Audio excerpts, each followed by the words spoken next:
اب آگے تمہاری مرضی ہے کہ تم جاؤ یا نہ جاؤ۔ ہنا کو بڑا غصہ آیا۔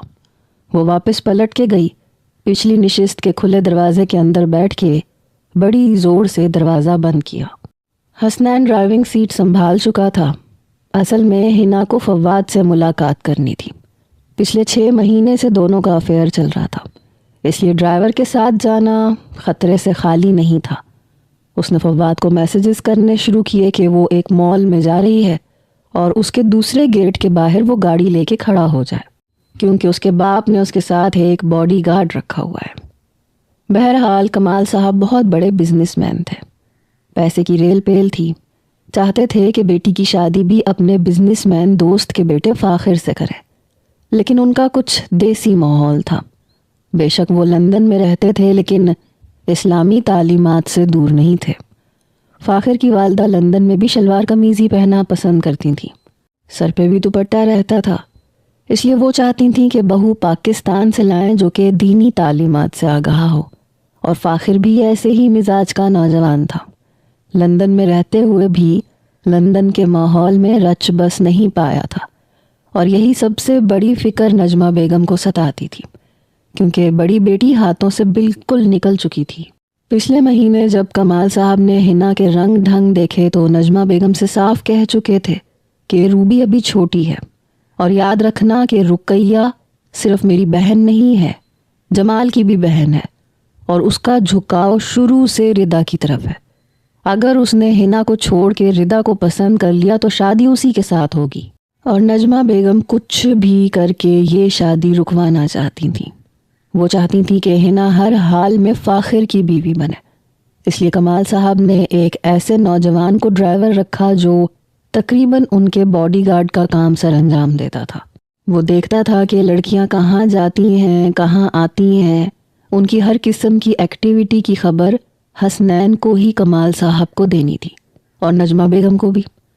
جیسے ہی گاڑی مال کے پاس رکی، ہنا حسنین سے کہنے لگی کہ تم یہیں گاڑی میں بیٹھو، میں ابھی شاپنگ کر کے آتی ہوں۔ لیکن ہنا سے پہلے وہ گاڑی سے نیچے اترا، اپنی سائڈ کا دروازہ بند کیا اور پچھلی جانب کا دروازہ کھولا۔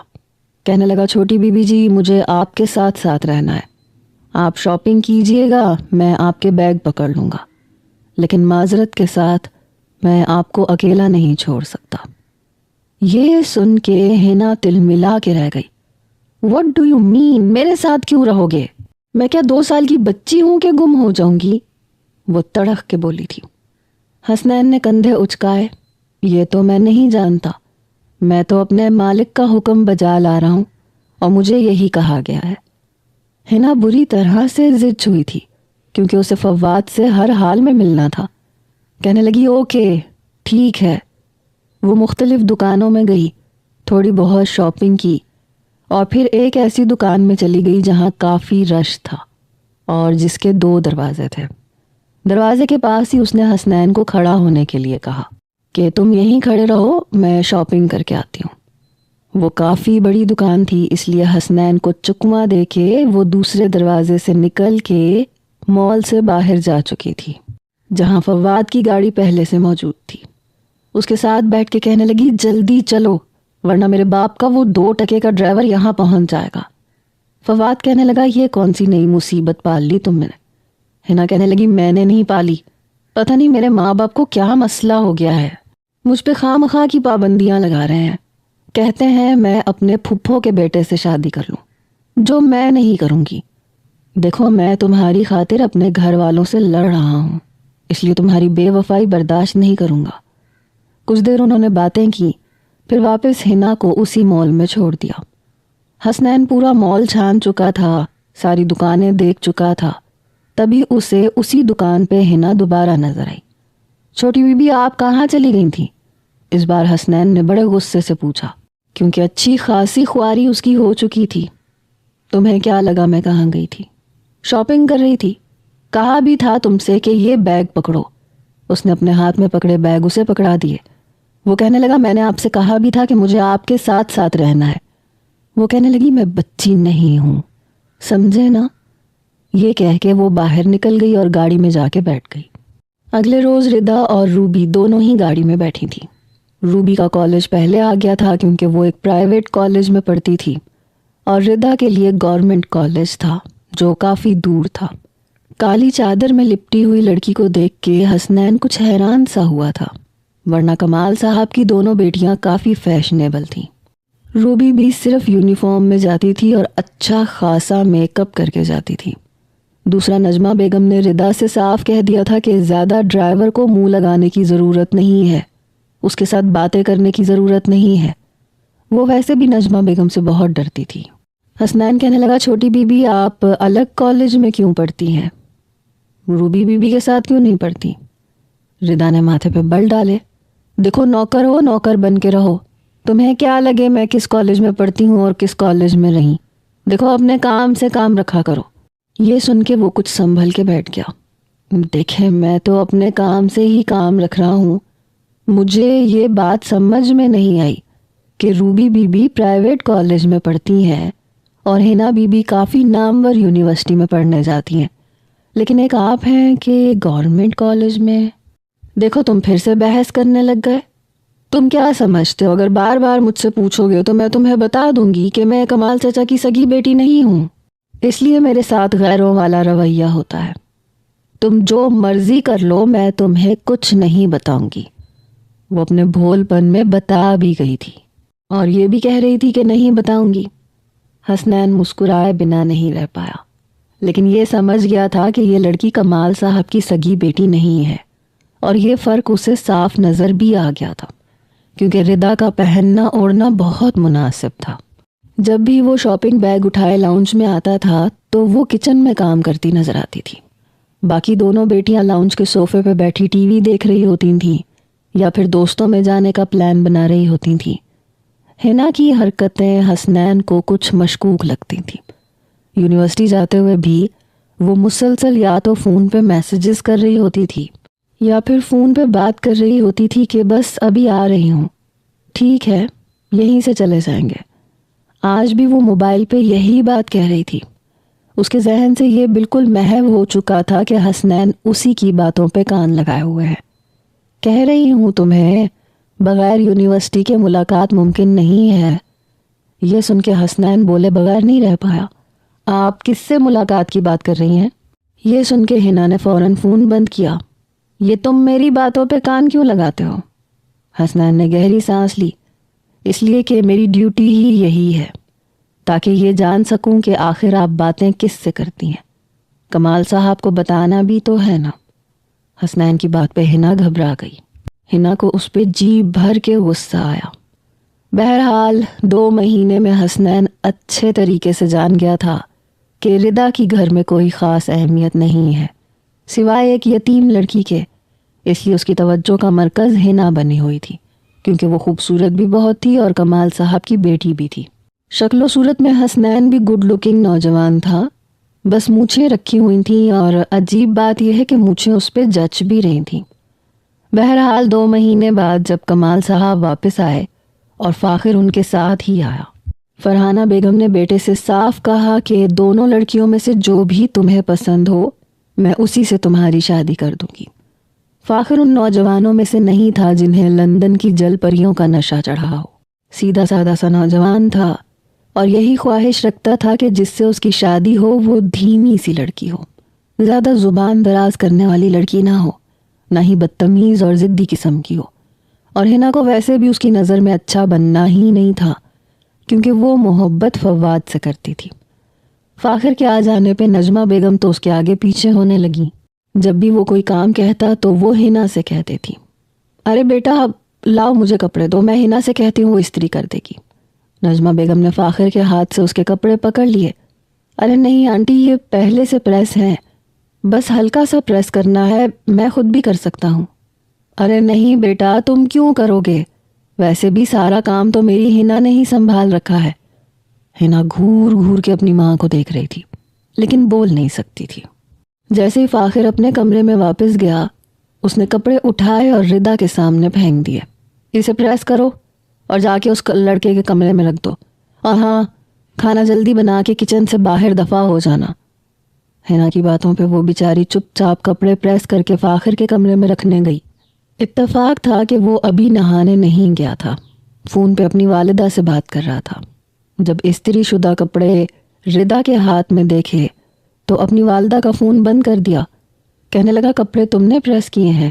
جلد بازی میں ردا نے اسبات میں سر ہلا دیا اور فوراً کمرے سے باہر نکل گئی. صبح ہی صبح فجر کے وقت جب فاخر اٹھ کے وضو کر کے لاؤنج میں آیا تاکہ مسجد جا کے نماز پڑھ سکے تو یہ دیکھ کے حیران تھا کہ ردا لاؤنج میں ہی جائے نماز بچھائے نماز پڑھ رہی تھی.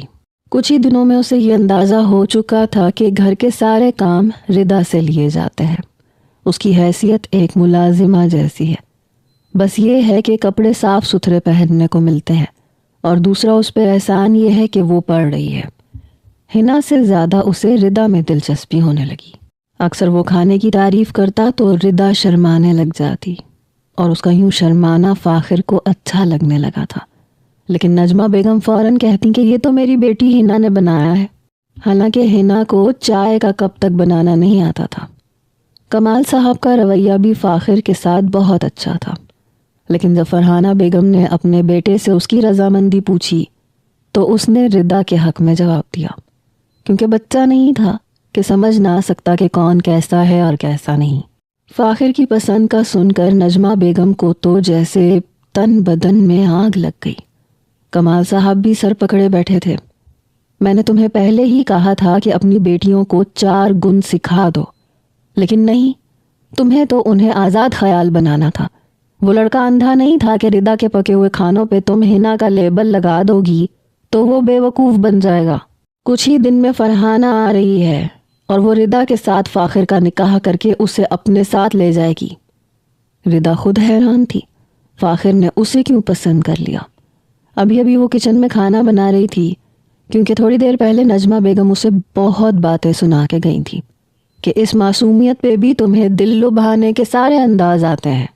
کیسے تم نے لڑکے کو اپنے جال میں پھنسا لیا. بھئی میری بیٹیوں کو یہ گن کبھی نہ آئے. اور یہ باتیں فاخر بھی سن چکا تھا. آنسو بہاتی ردا کو اس نے کھانا بناتے دیکھا تو اس کے پاس آ گیا. وہ اپنے سامنے فاخر کو دیکھ کے بری طرح سے گھبرائی.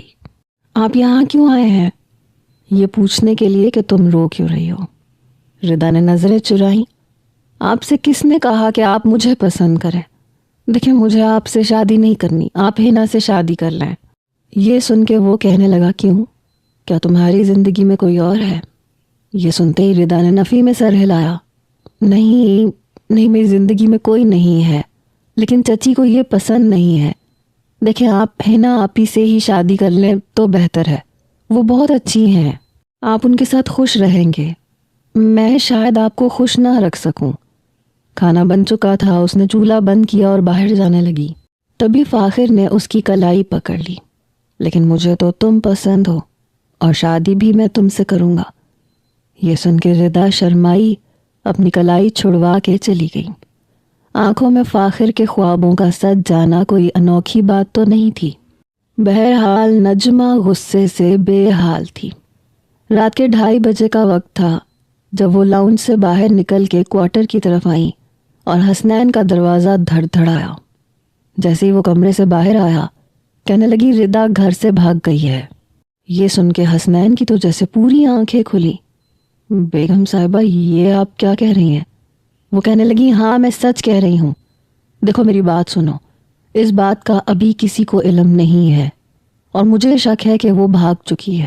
ہماری عزت کا جنازہ اس نے نکال دیا. حسنین بے حد پریشان تھا. کہنے لگی دیکھو مجھے ابھی بھی اس بات پہ شک ہے.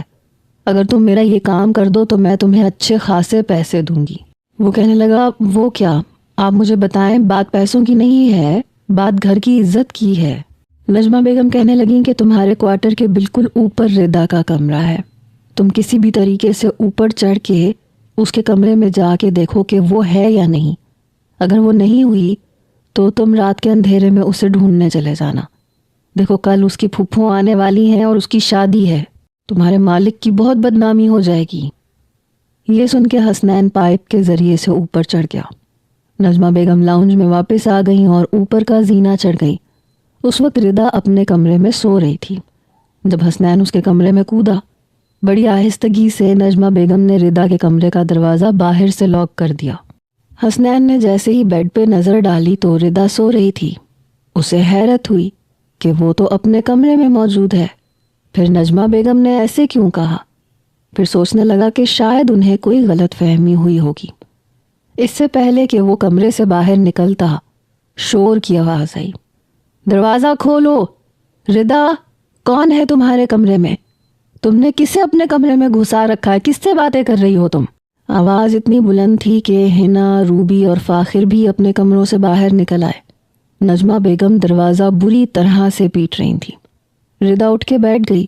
حسنین اپنی جگہ پہ پریشان تھا۔ چوکیدار نے سیٹی بجانی شروع کر دی کیونکہ شور کی بہت آواز آ رہی تھی، یہاں تک کہ کمال صاحب بھی اوپر آ گئے۔ جیسے ہی ردا نے حسنین کی طرف دیکھا تو کہنے لگی، تم میرے کمرے میں کیا کر رہے ہو؟ وہ کہنے لگا، وہ جی بیگم صاحبہ نے، لیکن زیادہ بات کرنے کا موقع نہیں ملا۔ ٹھہرو میں چابی لے کے آتی ہوں، نجمہ نے یہ کہا اور چابی سے لاک کھول دیا۔ لاک کھلا تو وہ دونوں ایک دوسرے سے باتیں کر رہے تھے، اس لیے ایک دوسرے کے سامنے کھڑے تھے۔ یہ دیکھ کے تو کمال صاحب کا پارا ہائی ہوا۔ فاخر کو تو اپنی آنکھوں پہ یقین نہیں آ رہا تھا۔ ہائے ہائے، یہ کیا کر دیا ردا تم نے؟ ارے گھر کے ڈرائیور کے ساتھ تم نے چکر چلا رکھا تھا، اور ہماری ناک کے نیچے نہ جانے اسے اپنے کمرے میں بلا کے کیا کیا کرتی تھیں۔ یہ سن کے تو حسنین کا بھی رنگ اڑا۔ بیگم صاحبہ، آپ یہ کیا کہہ رہی ہیں؟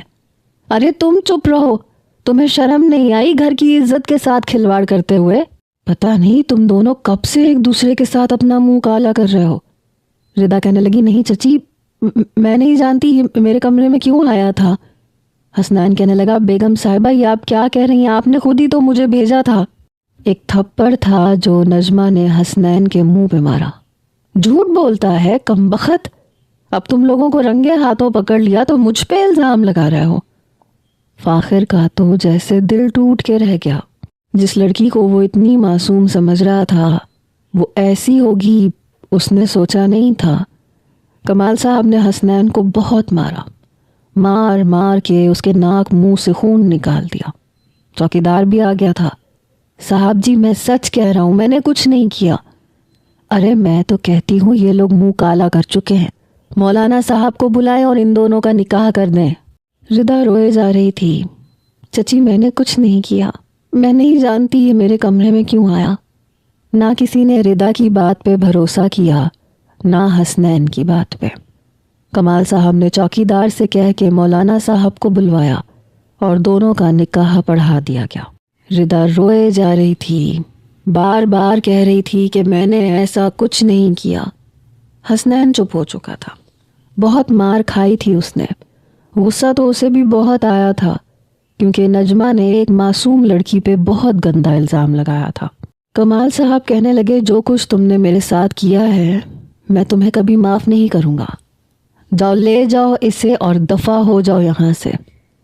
روتی اور کانپتی ہوئی ردا کا ہاتھ حسنین نے پکڑ رکھا تھا اور بڑی نفرت سے ردا نے اس کی طرف دیکھا تھا۔ وہ اسے باہر لے گیا۔ رات کے 4 بجے کا وقت تھا۔ وہ ردا کو بنگلے سے باہر لے جا چکا تھا۔ باہر جاتے ہی ردا نے اس سے اپنا ہاتھ چھڑوایا۔ کمینے، ذلیل انسان، میں نے کیا بگاڑا تھا تمہارا؟ تم نے مجھے برباد کر کے رکھ دیا۔ مجھے نہیں پتا تھا تم مجھ پہ گندی نظر رکھتے ہو۔ وہ کہنے لگا، شٹ اپ، خبردار جو ایک لفظ بھی تم نے منہ سے نکالا۔ بڑے غصے سے حسنین اسے دیکھتے ہوئے دوبارہ اس کی کلائی پکڑ کے اسے اپنے ساتھ مین روڈ پہ لے گیا۔ پھر ایک ٹیکسی کروائی اور پچھلی نشست پہ ردا کو بیٹھنے کے لیے کہا، خود بھی بیٹھ گیا۔ وہ سسکیوں سے روئے جا رہی تھی۔ ٹیکسی ڈرائیور بار بار پیچھے پلٹ پلٹ کے ردا کو دیکھ رہا تھا۔ حسنین نے بڑے غصے سے اس ٹیکسی ڈرائیور کو گھورا، کہنے لگا، آگے دیکھ کے گاڑی چلاؤ۔ ڈرائیور گھبرا کے آگے کی طرف دیکھ کے گاڑی چلانے لگا۔ گاڑی ایک پرانی سی عمارت کے پاس کھڑی ہوئی۔ حسنین نے کرایہ دیا، ردا سے کہنے لگا، نیچے اترو۔ وہ بیچاری چپ چاپ نیچے اتر گئی۔ اسی پرانی عمارت کے اندر وہ ردا کو لے کر گیا۔ دیکھو میرا ہاتھ چھوڑو، مجھے تمہارے ساتھ کہیں نہیں جانا۔ حسنین کہنے لگا، تو پھر کہاں جانا ہے؟ کہاں جاؤ گی؟ اپنے اسی چچا کے پاس جس نے دھکے مار کے تمہیں نکالا ہے۔ وہ کہنے لگی، تمہاری وجہ سے نکالا ہے۔ تم کیوں آئے تھے میرے کمرے میں؟ میں نے کب کی تھی تم سے محبت؟ مجھے نہیں پتا تھا تم اتنے گھٹیا انسان نکلو گے۔ وہ کہنے لگا گھٹیا میں نہیں ہوں۔ اپنے دانت کچکچا کے اس نے بڑے غصے سے کہا تھا۔ کہنے لگا تمہاری وہ چچی ہے گھٹیا جس نے جھوٹ بول کے مجھے تمہارے کمرے میں بھیجا تھا۔ میرے سارے پلان پہ اس نے پانی پھیر کے رکھ دیا۔ یہ سن کے ردا کچھ متغیر ہوئی، لیکن مسلسل اپنا ہاتھ حسنین کی گرفت سے آزاد کروا رہی تھی، جو سیڑھیاں چڑھ کے اسے ایک فلیٹ کے سامنے لے گیا۔ جیب سے چابی نکالی اور دروازہ کھولا۔ اندر ایک چھوٹا سا فلیٹ تھا جو 2 کمروں کا تھا، جو کہ کافی گندا ہو رہا تھا۔ فلیٹ کے اندر لے جا کے اس نے ردا کا ہاتھ چھوڑ دیا۔ تمہاری وجہ سے میرا پلان چوپٹ ہو کے رہ گیا لڑکی، بڑے غصے سے وہ دھاڑا تھا۔ ردا تو حیران نظروں سے اسے دیکھنے لگی۔ اس نے اپنی مونچھیں اتار کے ایک طرف پھینکی اور اپنی مونچھوں پہ لگا موٹا کالا تل بھی اتار کے پھینک دیا۔ سامنے لاؤنج میں پرانے سے صوفے پہ سر پکڑ کے بیٹھ گیا۔ میری اتنی محنت کا مجھے کوئی فائدہ نہیں پہنچا اور تم کسی عذاب کی طرح مجھ پہ نازل ہو گئی۔ مجھے کوئی شوق نہیں تھا تم سے شادی کرنے کا اور تمہیں اپنے سر پہ بٹھانے کا۔ ردا جتنا حیران ہوتی اتنا کم تھا۔ وہ لڑکا ڈرائیور نہیں لگ رہا تھا، اس کا لہجہ انداز بالکل مختلف ہو چکا تھا۔ کہنے لگی کون ہو تم؟ کہنے لگا ڈرائیور نہیں ہوں، اچھا خاصا کڈنیپر ہوں۔ یہ سن کے ردا کے ہوش گم ہوئے۔ کڈنیپر؟ فوراً سے اپنے ہاتھ اس نے اس کے سامنے جوڑ دیے۔ دیکھو مجھے کچھ مت کرنا، میرے چچا میرے لیے 1 روپیہ بھی تمہیں نہیں دیں گے، تو تمہیں کوئی فائدہ نہیں ہوگا۔ مجھے واپس بھیج دو، ایسا کرو مجھے کسی یتیم خانے میں چھوڑو، میں تمہیں بہت دعائیں دوں گی۔ وہ کہنے لگا منہ بند کرو اپنا، دعائیں دوں گی۔ منہ بنا کے حسنین نے اس کی نقل اتاری تھی۔ کہنے لگا میں تو اس ہینا کو کڈنیپ کرنے کا سوچ رہا تھا، کیونکہ مجھے اندازہ ہو گیا تھا کہ تمہارا چچا یتیم بھتیجی پہ 1 پائی بھی خرچ نہیں کرنے والا۔ جسے وہ گورنمنٹ کالج میں پڑھا رہا ہے اس پہ اپنا دھیلا خرچ کبھی بھی نہیں کرے گا۔ ابھی میں ہینا کو کڈنیپ کرنے ہی والا تھا کہ یہ سب کچھ ہو گیا۔ تم کسی مصیبت کی طرح میرے سر پہ نازل ہوئی ہو۔ مجھے پیسوں کی اشد ضرورت ہے۔ پچھلے 4 مہینے سے میں نے فلیٹ کا کرایہ نہیں دیا۔ پہلے تو سوچا تھا ہینا کو اپنی محبت کے جال میں پھنسا لوں گا، مگر وہ شاید کسی اور سے محبت کرتی تھی۔ میری اتنی چاپلوسی پر بھی، اتنی تعریفیں کرنے پہ بھی وہ میرے ہاتھوں میں نہیں آئی۔ میں نے سوچا چلو روبی پہ ٹرائی کر لیتا ہوں، لیکن اس کے شوق میں یا تو میک اپ کرنا تھا یا کارٹون دیکھنا۔ اور تم تو مجھے ایک نظر اچھی نہیں لگی تھی۔ پور گرل، دیکھو اس خوش فہمی میں مت رہنا کہ تم مجھے بڑی اچھی لگ گئی اور میں تمہاری محبت میں مبتلا ہو گیا۔ یہ سارا کیا دھرا تمہاری چچی کا ہے، جس نے مجھ سے کہا کہ ردا تو گھر سے بھاگ گئی اور مجھے شک ہے، اس لیے تم اس کے کمرے میں جا کے دیکھو کہ وہ بھاگ گئی ہے یا نہیں۔ کاش میں اس کی بات ہی نہ مانتا۔ اس نے اپنی سیدھی کلائی پہ الٹے ہاتھ کا مکہ بنا کے زور سے مارا۔ ردا تو اس کی باتیں سن کے حیران تھی۔ کہنے لگی تو کیا پھر میں جاؤں؟ حسنین نے اسے غصے سے دیکھا۔ کہاں جاؤ گی تم؟ دیکھو تم جانتے ہو میرے چچا تمہیں میرے لیے 1 دھیلا بھی نہیں دیں گے، تو مجھے یہاں رکھ کے تم میرا کیا کرو گے؟ حسنین کہنے لگا تو تمہیں کیا لگتا ہے یہاں سے بھاگ کے تم محفوظ رہ پاؤ گی؟ تو چلی جاؤ، لیکن باہر تمہاری سب سے پہلے عزت خراب ہوگی۔ میرا کیا ہے، میرا کچھ نہیں جائے گا، مرد کا کچھ نہیں جاتا۔ جیب سے رومال نکال کے وہ اپنے ہونٹوں کے قریب سے نکلنے والے خون کو صاف کرنے لگا۔ دیکھو اس فلیٹ میں 2 کمرے ہیں، 1 کمرے میں تم سو جاؤ، 1 میں سو جاؤں گا۔ میری وجہ سے تمہیں کوئی نقصان نہیں پہنچے گا۔ ردا کہنے لگی اس بات کی کیا گارنٹی ہے کہ میری عزت یہاں محفوظ رہے گی؟ وہ کہنے لگا اس لیے کہ میں کم از کم بیوی افورڈ نہیں کر سکتا، اور تمہارے قریب آنے کا مطلب ہے تمہارے خرچے پورے کرنا، جو میرے لیے پاسبل نہیں ہے۔ میں تو ایک نئے شکار کے لیے نکلوں گا، کسی کو اغوا کروں گا تاکہ پیسے حاصل کر سکوں۔ ردا کہنے لگی شکل سے تو شریف لگتے ہو، پڑھے لکھے بھی لگتے ہو۔ وہ کہنے لگا لگتا نہیں ہوں، میں پڑھا لکھا ہوں، لیکن ہمارے ملک میں پڑھے لکھوں کی کوئی ویلیو نہیں ہے۔ نوکری ڈھونڈ ڈھونڈ کے میری جوتیاں گھس گئی ہیں اور وہاں سے مجھے کچھ نہیں ملا، اس لیے فیس بک، انسٹاگرام وغیرہ پہ اور خاص طور پہ ٹک ٹاک پہ میں ایسی لڑکیوں کو دیکھتا ہوں جو اپنی شاپنگ کے چھوٹے موٹے بلاگز بناتی ہیں، اسی سے اندازہ ہو جاتا ہے کہ کون سی لڑکی کتنی امیر ہے۔ اور ہنا کو بھی میں نے ٹک ٹاک پہ ہی دیکھا تھا، پھر اسے ایک بار گاڑی میں بھی دیکھا، شاپنگ کرتے ہوئے بھی دیکھا، اس کے باپ کا پتہ لگایا، گھر کا پتہ لگایا، ڈرائیور کی نوکری حاصل کی، مگر حاصل وصول کیا ہوا؟ ٹھینگا۔ اس نے اپنا انگوٹھا دکھاتے ہوئے کہا، تم جیسی لڑکیاں تو مجھے اپنے خاندان میں بہت ساری مل جاتی، میری چاہت تم جیسی لڑکی نہیں ہو سکتی جسے مجھے خود پالنا پڑے۔ میں تو اس چکر میں تھا کہ ہنا پھنس جاتی تو کمال صاحب کی جائیداد پہ میں عیش کرتا، لیکن وہ کسی اور کے ساتھ پھنسی ہوئی تھی، اور تم میرے لیے مصیبت ہو، اس کے علاوہ اور کچھ نہیں۔ یہ کہہ کے وہ صوفے سے اٹھا اور ایک کمرے میں جا کے دروازہ بند کر چکا تھا۔ سب سے پہلے تو ردا نے بھاگنے کی کوشش کی، لیکن مین گیٹ تک پہنچتے ہی پاؤں رک گئے۔ اپنی دوستوں کی باتیں یاد آنے لگیں کہ باہر کی دنیا بہت خراب ہے اور عورت کے لیے اس کا محفوظ مقام صرف ایک چار دیواری ہے۔ حسنین جو بھی تھا، جیسا بھی تھا، فی الحال تو اس کا شوہر تھا، اور پھر کہہ رہا تھا کہ اسے ردا میں کوئی دلچسپی نہیں ہے۔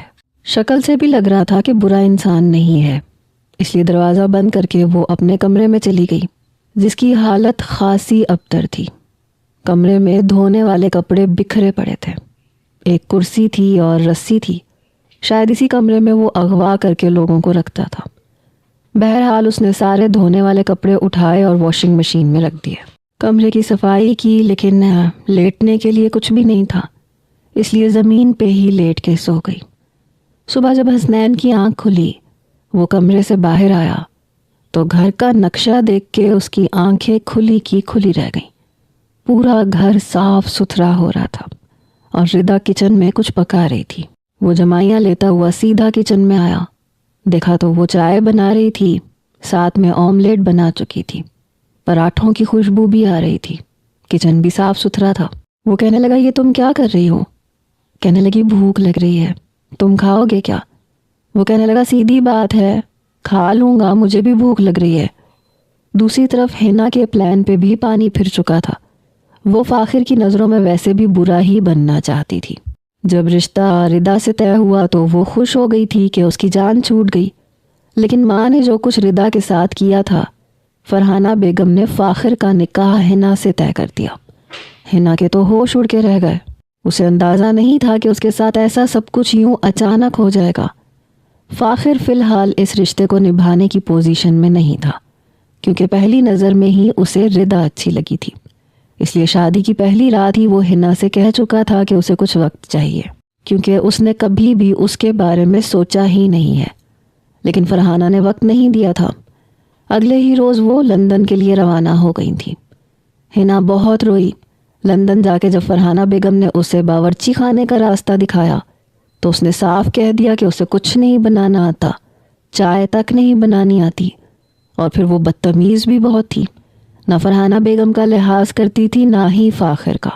پہلی بار فرحانہ بیگم کے ہوش اس وقت اڑے جب وہ پینٹ شرٹ پہن کے باہر جانے لگی، کہنے لگی، میں یہاں پہ جاب ڈھونڈوں گی اور وہ کروں گی۔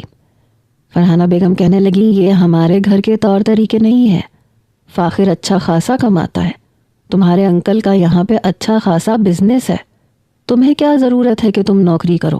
وہ کہنے لگی، میں گھر پہ بند نہیں رہ سکتی، مجھے گھٹن ہوتی ہے گھر کے بند ماحول سے۔ یہ بات فاخر بھی سن چکا تھا، کب سے اسے برداشت کر رہا تھا، لیکن اب شاید اس کی برداشت ختم ہو گئی تھی۔ کہنے لگا، دیکھو، اگر تم یہ چاہتی ہو کہ میں تمہارے ساتھ بہت تمیز کے ساتھ رہوں تو آج کے بعد میری ماں کے سامنے زبان مت چلانا۔ جب میری ماں لندن میں گھر کے اندر رہ سکتی ہے تو تمہیں کیا تکلیف ہے؟ فرحانہ بیگم فاخر سے کہنے لگی، بیٹا تمیز سے بات کرو بیوی سے۔ وہ کہنے لگا، بس بھی کر دیں امی، کب سے برداشت کر رہا ہوں اسے تو کسی کا لحاظ ہی نہیں ہے، اگر یہ بدتمیزی کرے گی تو پھر میں بھی بتاؤں گا کہ بدتمیزی کیا ہوتی ہے۔ یہ سن کے ہنا تل ملا کے رہ گئی۔ دیکھو، میرے ساتھ بدتمیزی کرنے کی کوشش کی تو میں یہاں کی پولیس میں کمپلین کر دوں گی، مجھے کمزور لڑکی مت سمجھنا۔ اس کی بات سن کے فاخر کا میٹر شارٹ ہوا، اس کے سامنے جا کے کھڑا ہو گیا، کہنے لگا، بدتمیزی کرو گی تو جواب بھی بدتمیزی سے ملے گا، تم سے پہلے میں یہاں پہ جا کے تمہارے خلاف رپورٹ کر دوں گا، اس لیے مجھے یہ دھمکی آج کے بعد مت دینا، اور جب میں آؤں تو کھانا تیار ہونا چاہیے۔ آج میں تمہارے ہاتھ کا کھانا کھاؤں گا، امی سے پوچھ کے تم خود بناؤ گی، اور اگر تم نے میری ماں کے ساتھ ذرا بھی بدتمیزی کی تو یاد رکھو میں لحاظ نہیں کروں گا، کیونکہ تم میری پسند نہیں ہو جو دل کے ہاتھوں مجبور ہو کے تمہارا لحاظ کروں۔ ہنا تو اس کے رنگ ڈھنگ دیکھ کے حیران ہوئی۔ دوسری طرف حسنین کسی اور ایسی لڑکی کی تلاش میں تھا جسے کڈنیپ کر سکے۔ ردا میں اسے کوئی اور خوبی نظر آئی یا نہیں، لیکن اس کے ہاتھ میں ذائقہ بہت تھا۔ دال سبزی بھی بناتی تھی تو حسنین انگلیاں چاٹتا رہ جاتا تھا۔ آج بھی وہ اس کے کھانے کی تعریف کر رہا تھا۔ کھانا تم بہت کمال کا بناتی ہو۔ اس پہ ردا مسکرانے لگی۔ بہت شکریہ۔ حسنین کہنے لگا زیادہ خوش ہونے کی ضرورت نہیں ہے، کھانا بھی تبھی اچھا لگتا ہے جب جیب میں پیسے ہوں۔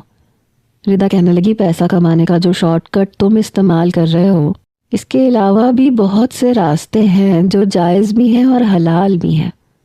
وہ کہنے لگا نوکری کا مشورہ میں تمہارا نہیں سنوں گا کیونکہ میں بہت آگے جا چکا ہوں۔ کہنے لگی کوئی بات نہیں، اپنا بزنس کر لو۔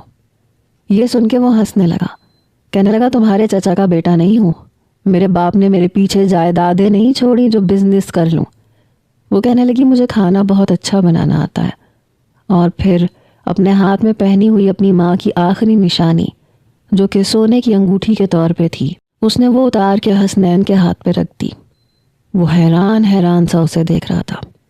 کہنے لگی یہ بیچ دو، اس سے جو پیسے آئیں گے تم مجھے کھانا پکانے کا سامان لا دو، میں تمہیں کھانا پکا کے دوں گی، تم مختلف دفتروں میں اور بینک میں جا کے وہ کھانا دے آنا، بدلے میں تمہیں پیسے ملیں گے۔ اس نے ایک نظر انگوٹھی پہ ڈالی، دوسری سامنے بیٹھی لڑکی پہ جو آج سے پہلے اسے ہمیشہ بے وقوف لگتی تھی، لیکن اس کا مشورہ برا نہیں تھا۔ جس طرح کا وہ کھانا بناتی تھی بڑے آرام سے وہ یہ کام کر سکتا تھا۔ کہنے لگا چلو ٹھیک ہے، ٹرائی کرتے ہیں۔ انگوٹھی بیچ کے وہ کھانے پینے کا سامان لے آیا، ساتھ میں ٹفن بھی لے کے آیا۔ پھر اس نے کھانے کے ٹفن آفیسز اور بینک میں دینے شروع کر دیے، بہت کم قیمت پہ۔ لیکن جب لوگوں کو کھانا پسند آنے لگا تو اسے آرڈر ملنے لگے۔ کھانا ردا بنا کے دیتی تھی۔ آہستہ آہستہ گھر کا کرایہ جو اس کے سر پہ ادھار تھا وہ اترنے لگا، گھر کے حالات بدلنے لگے۔ دوسری طرف فاخر ایک بار کمرے میں آیا تو ہنا ویڈیو کال پہ فواد سے رو رو کے باتیں کر رہی تھی کہ اسے موقع ملے گا تو وہ یہاں سے بھاگ جائے گی، پاکستان آ جائے گی۔ وہ باتوں میں اس قدر مگن تھی کہ اسے فاخر کی آمد کا پتہ تک نہیں چلا۔ فاخر اس کے موبائل پہ ایک لڑکے کو دیکھ کے آگ بگولا ہو گیا۔ اس نے موبائل پکڑا اور زور سے زمین پہ پھینک کے توڑ دیا۔ یہ دیکھ کے ہنا کا رنگ اڑا۔ کہنے لگا شرم نہیں آتی تمہیں؟ شوہر کے ہوتے ہوئے غیر مردوں سے باتیں کرتی ہو، کیا لگتا ہے وہ تمہارا؟ ہنا کہنے لگی میں تم سے شادی کرنا ہی نہیں چاہتی تھی، مجھے مجبوراً تم سے شادی کرنی پڑی۔ وہ کہنے لگا تو مولانا صاحب کے سامنے انکار کر دیتی، لیکن نہیں کیا نا۔ میں بھی تم سے شادی نہیں کرنا چاہتا تھا، لیکن ہو گئی ہے نا تو اب نبھانی تو پڑے گی۔ یہ کہہ کے وہ کمرے کی لائٹیں بجھا چکا تھا۔ دیکھو میرے قریب مت آنا، ہنا کی آواز خوف سے کانپی۔ کیا کریں مسز، مجبوری ہے۔ بہت شوق ہے تمہیں غیر مردوں کے سامنے رونے کا کہ میرے شوہر نے مجھے چھوا تک نہیں ہے، تم ابھی تک کنواری ہو، تم میڈیکل پروف کر سکتی ہو تو جانے من آج کی رات کے بعد ہر میڈیکل کی رپورٹ تمہارا منہ چڑھائے گی۔ فاخر ڈونٹ ٹچ می۔ وہ بیڈ سے کھڑی ہو گئی مگر فاخر بالکل اس کے سامنے تھا، اسے بیڈ پہ گرا کے اس پہ حاوی ہو چکا تھا، اپنے ہونٹوں سے اس کی بولتی بند کر چکا تھا، ڈنکے کی چوٹ پہ اپنا حق وصول کیا تھا بنا اس کے آنسوؤں کی پرواہ کیے۔ فاخر نے پوری رات اسے سونے نہیں دیا، صبح تک وہ نیند سے بے حال ہو چکی تھی اور اس کی قربت سے بھی۔ جانے من اپنے عاشق کو بتا دینا کہ فاخر اپنی دسترس میں آنے والی لڑکی کو وقت تو دے سکتا ہے مگر چھوڑ نہیں سکتا، اس لیے تمہارا پیچھا چھوڑ دے ورنہ میڈیکل رپورٹ اس کا جواب دے دے گی۔ ہنا اسے خون خوار نظروں سے دیکھ رہی تھی اور وہ مسکراتے ہوئے کروٹ بدل کے سو چکا تھا۔ جو راستہ ردا نے حسنین کو دکھایا تھا وہ دن دگنی رات چگنی ترقی کرنے لگا، لیکن پہلی بار اسے لگا جیسے کھانا بنا بنا کے ردا تھکنے لگی ہے۔ اس کے چہرے کی رونق پہلے سے کم ہونے لگی ہے۔ ابھی بھی وہ کھانا بنا رہی تھی جب حسنین کچن میں آ گیا۔ ایسا کرو، مجھے بتاؤ یہ سب کیسے پکاتے ہیں، میں بنا دیا کروں گا۔ کیوں؟ تم کیوں بنا دیا کرو گے؟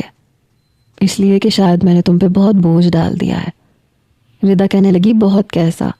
تم بھی تو محنت کرتے ہو، بائک پہ کبھی بینک میں کبھی کسی آفس میں کھانا دینے جاتے ہو۔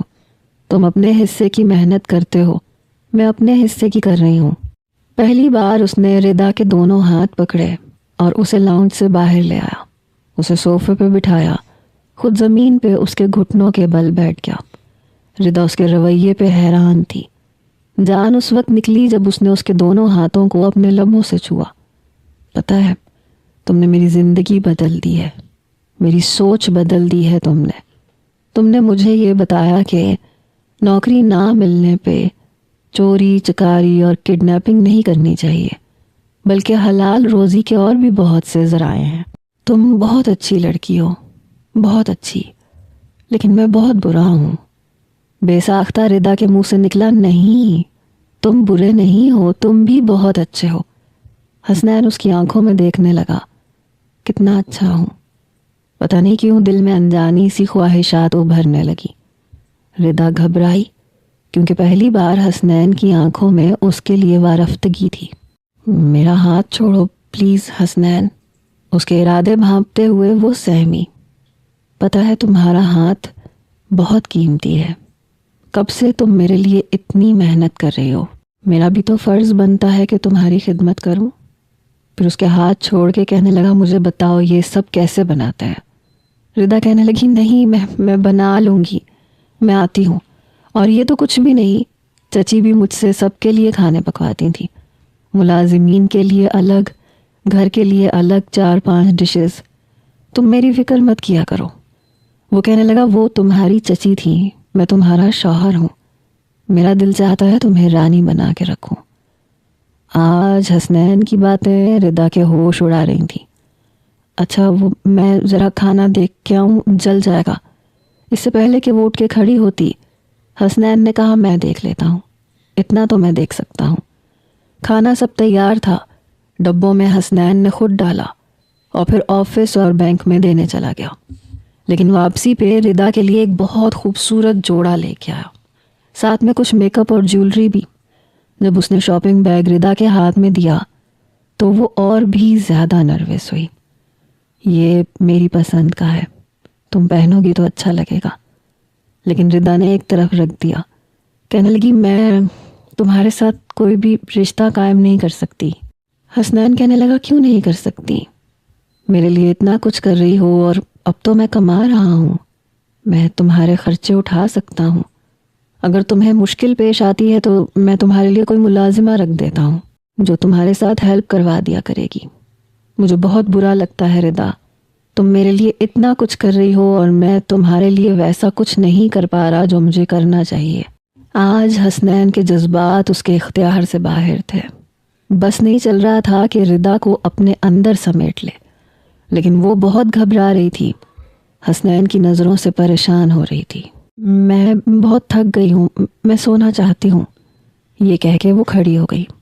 اس سے پہلے کہ اپنے کمرے میں جاتی، حسنین اس کی کلائی پکڑ چکا تھا۔ یہاں نہیں، میرے کمرے میں آؤ۔ عجیب سا استحقاق تھا اس کے لہجے میں۔ حسنین، وہ نروس ہوئی۔ پلیز، وہ ملتجی ہوا۔ اسے اپنے کمرے میں بیڈ پہ بٹھا کے وہ باہر آ گیا، اس کے شاپنگ بیگ کمرے میں لے کے گیا۔ میں بہت امیر تو نہیں ہوں فاخر کی طرح، لیکن بہت دل سے تمہارے لیے شاپنگ کی ہے، تم یہ پہنو گی تو مجھے بہت اچھا لگے گا۔ ردا نے شاپنگ بیگ پکڑے، اس کے لائے ہوئے لباس کو پہن لیا، تیار بھی ہو گئی، لیکن بیڈ پہ بیٹھی ہوئی اپنی انگلیاں چٹکھائے جا رہی تھی۔ حسنین اس کے سامنے آ کے بیٹھ گیا۔ کیا بات ہے، کیا میں تمہیں اچھا نہیں لگتا؟ کہنے لگی، یہ بات نہیں ہے، اصل میں جس چیز کو بھی چاہا وہ کبھی ملی نہیں، اس لیے ڈر لگتا ہے، اگر تم سے محبت ہو گئی تو کہیں تم مجھ سے چھن نہ جاؤ۔ ماں باپ سے محبت کی وہ مجھ سے بچپن میں چھن گئے۔ بچپن میں جو چیز بھی مجھے پسند آتی تھی، چچی وہ چھین کے حنا کو دے دیتی تھی۔ یہاں تک کہ میرا رشتہ بھی چھین کے ہنا کو دے دیا۔ حسنین، ڈر لگ رہا ہے کہیں قسمت تمہیں بھی مجھ سے، اس سے پہلے کہ وہ کچھ کہتی وہ اس کے منہ پہ ہاتھ رکھ چکا تھا۔ اس کے بہنے والے آنسو اپنے لبوں سے صاف کرنے لگا۔ یہاں تمہاری چچی نہیں ہے، اور اللہ تعالیٰ اپنے بندوں سے ایسی آزمائش نہیں لیتا جو وہ دے نہ سکتا ہو۔ بڑی محبت سے حسنین نے اپنے رشتے کی ابتدا کی تھی اور بہت جلد ایک ملازمہ بھی رکھ کے دیتی تھی جو ردا کی مدد کرنے لگی۔ آرڈر زیادہ ملنے لگ گئے تھے، وقت گزرنے لگا۔ 2 سال کے اندر اندر ردا اور حسنین نے مل کر ایک چھوٹے سے ہوٹل کی ابتدا کی، اور دیکھتے دیکھتے اب وہ شہر کے مشہور ہوٹلز میں شمار ہونے لگا۔ اب صرف ردا بتاتی تھی اور اس کے کہنے کے مطابق کھانے پکتے تھے۔ دوسری طرف ہنا نے بھی ایک بیٹی کو جنم دیا تھا، اور 1 سال کے بعد بیٹے کو بھی، مگر فاخر کے دل میں وہ مقام حاصل نہیں کر پائی، اور نہ ہی فاخر اس بات کو فراموش کر پایا کہ اس کی بیوی کا پہلے سے کوئی عاشق تھا۔ حالانکہ دوبارہ ہنا کا فواد سے کوئی رابطہ نہیں ہوا تھا، مگر اپنی زندگی ایک قید خانے کی طرح گزار رہی تھی۔ خوشیوں کا دار و مدار دولت سے نہیں ہوتا، قسمت میں جو لکھا ہو وہ مل کے رہتا ہے۔ آج ردا کے پاس بہت بڑا گھر تھا، ہر آسائش تھی، اور محبت کرنے والا شوہر بھی تھا، لیکن ہنا کے پاس سب کچھ ہوتے ہوئے بھی کچھ نہیں تھا۔ کبھی کبھی وہ اس بات پہ افسوس کرتی تھی کہ کاش اس کی زندگی میں فواد کبھی نہ ہوتا۔ اگر قسمت میں فاخر تھا تو اسے کبھی فواد کا پتہ نہ چلتا، تو شاید اس کی زندگی ایسی نہ ہوتی، کیونکہ مرد کبھی بھی عورت کی پرانی محبتوں کو فراموش نہیں کر سکتا۔ نجمہ بیگم جو یہ سمجھتی تھیں کہ دولت ملے گی تو بیٹی کی قسمت جاگ جائے گی، اب روتی دیکھی نہیں جاتی تھیں۔ حسنین کا ہوٹل جتنا مشہور ہو چکا تھا، نجمہ بیگم ردا کی قسمت پہ رشک کرتی تھیں، کیونکہ یہ سب کچھ اللہ کے ہاتھ میں ہوتا ہے۔ بندوں کے ہاتھ میں ہوتا تو شاید آدھی سے زیادہ دنیا بھوکی مر جاتی۔ آپ کا کیا خیال ہے؟